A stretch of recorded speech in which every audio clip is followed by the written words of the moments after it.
দোকানদার ভাই আমাকে একটা আমি কলম দিয়ে দাও। কলম তো নাই রে। কলম তো দেওয়াই লাগবি, নাহলে আমার ম্যাডাম মারবি আমাক। আমার কাছে তো বাকি লেখার কলম আছে রে। ওই কলমই দাও তাহলে। তাহলে আমি তাহলে গেল 5 টাকা লেগেছে। কলম তো তোর কাছে, আমি বাকি লেখবো কেমনে? 5 টাকা দিয়ে তাহলে আমার থেকে কলম কিনে লাও। তাহলে ধরো লাও। বাকি তাহলে লিখছি। বাকি তাহলে কাটে দাও আর 5 টাকা লাও বাকি। আরে বাকি তাহলে কাটে দিনু। কলম দাও, বাকি গুলো আর পাও না কিছু। যা, আমি বললাম আজেবাজে হিসাব বুঝি না, হিসাব ক্লিয়ার।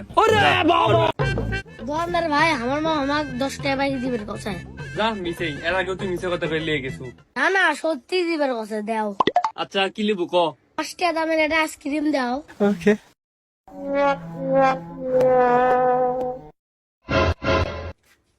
লে, 5 টাকা ঘুরে দাও। তুই তো টাকাই দিস নি, আবার ঘুরে চাস কে?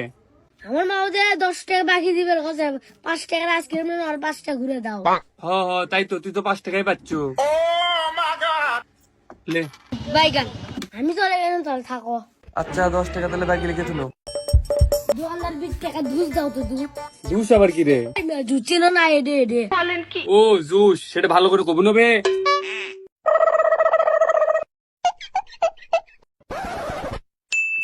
ওরে ঠান্ডা রে ভাই, পাল্টে দাও। তুই ঠান্ডা কি লিয়া দেওয়া যায়?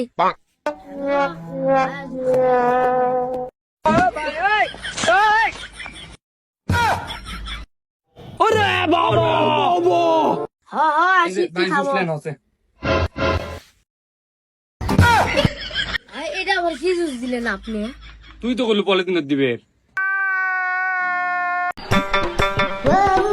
এ বন্ধু এটা পাকাম, ওটা আমাকে দে, ওটা খামো, সেই লাগিচ্ছে দেখতে। ওই দেখ দিদি লেসি দে, টাইম লেসি কম লেসি উপর। হেই কানা, আমের গাছ লিচু গুটি পালু। ওই আজুরে লেসি দেখা যাচ্ছে, ও দেখ ও দেখ। হাই রে আলো শয়তান, সারা কয় কি আমার এক লেসু ভাবছে।